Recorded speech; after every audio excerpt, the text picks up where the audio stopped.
안녕하세요. 1701-8009 무인이동체공학과 이승진입니다. 이번에 약수터 데이터를 이용해서 응용 가능 여부를 분석한 텀 프로젝트에 대한 발표 진행하도록 하겠습니다.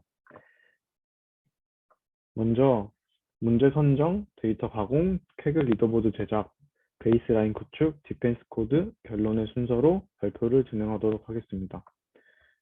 먼저 문제 선정 당시 공공 데이터 포털에서 약수터의 수질 검사한 데이터를 보았고, 이 수질 데이터를 통해서 이 약수터가 응용 가능한지 응용 불가능한지 판별해주는 모델을 만들면 의미가 있겠다 싶어서 주제로 선정했습니다.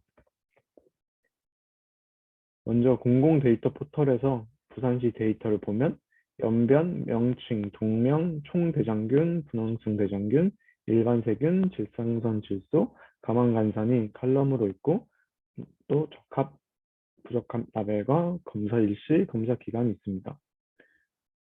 양성, 음성, 불검출, 검출 혹은 정수로 세균의 양이 나타나 있었고, 다음으로 밑을 보면 인천의 약수터 데이터를 보면 세균들의 칼럼은 공통적으로 있지만 다른 명칭이나 동명, 검사 일시, 기간 등등 기타 칼럼이 지역마다 상이했습니다. 많은 여러 지역에서 데이터를 가져오게 되면서 인덱스나 약수터 명칭, 세균 칼럼은 남기고 나머지 제외한 기타 칼럼들은 모두 제거하고 트레인 데이터를 만들게 되었습니다. 다음으로 캐글 리더보드 제작에 대한 과정을 보면 먼저 트레인 데이터, 라벨을 제거한 테스트 데이터와 약수터 명칭과 모두 0으로 라벨을 초기화한 서밋 파일을 업로드하였고, 이밸류에이션은 카테고리제이션 어큐러시를 선택했고, 서밋 파일의 ID, expected를 지정하고 정답 파일 업로드하여 캐글 리더보드를 제작하였습니다. 그 베이스라인 전처리에 대한 과정을 보면 수원 고갈로 미검사된 행위 있었는데 모두 삭제해주는 작업을 진행했고, 또 모두 다른 지역에서 가져오게 되면서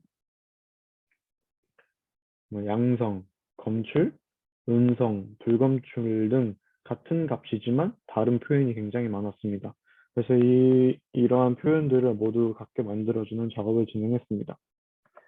그리고 모델을 만들었는데 리니어를 5개 쌓는 모델을 만들었고, 또 자비어 노멀을 통해서 가중치 초기화를 진행했고, 활성 함수로는 렐루 함수를 이용했습니다. 그리고 과적합을 막기 위해서 드랍아웃을 이용했고, 옵티마이저는 아담을 사용했습니다. 마지막으로 적합 부적합이므로 바이너리 로스 함수를 통해서 아웃풋을 뽑았고, 시그모이드 함수를 통해서 0과 1 사이로 하여 0.5 이상이면 적합, 0.5 미만이면 부적합으로 학습하는 모델을 만들었습니다. 이렇게 모델을 선정했고, 모델을 변경하더라도 점수가 오르지 않는 현상이 있었는데, 1차 공격하신 분의 코드를 발표를 보았을 때 수질 기준을 직접 확인했고, 그리고 테스트 데이터에 오류를 의심했고, 그리고 마지막으로 썸밋 파일의 라벨을 변경함으로써 점수를 상승시켰습니다. 그래서 저도 이것을 참고해서 디펜스를 해봤습니다. 그래서 점수를 더 높일 방법을 찾기 위해서 모델이 맞추지 못한 트레인 데이터 약수터를 뽑아봤습니다. 그때 동대미선 약수터가 이런 컬럼에서 이런 세균을 가지고 있으면 무조건 적합이어야 한다는 것을 보았고, 직접 본대미선 약수터를 검색해봤더니 이 칼럼들을 통한 상황에선 적합이 맞지만 다른 예외 상황인 턱수로 인해 부적합으로 바뀌었다는 것을 알게 되었습니다.